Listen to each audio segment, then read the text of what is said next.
তো জয় শ্রী মহাকাল বড় ভাই, আশা করছি সবাই ভালো আছে। ভালো যদি না থাকো তো জবরদস্ত ভালো থাকার চেষ্টা করো। যদি এই চ্যানেলে তুমি দেখবে তো কি করবে বলো তো? আগে ভিডিওটা দেখবে, ভিডিওটা যদি ভালো লাগে তো তারপর করবে চ্যানেলটা সাবস্ক্রাইব, তারপর করবে লাইক, তারপর করবে কমেন্ট। জীবন নিয়ে মুখে মুখে হাসিও সোনারে মাইরি ছবি জানুরি তুই তো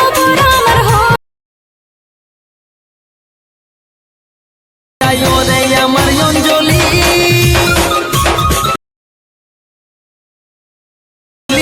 তোর কপালের লাল টিকলি।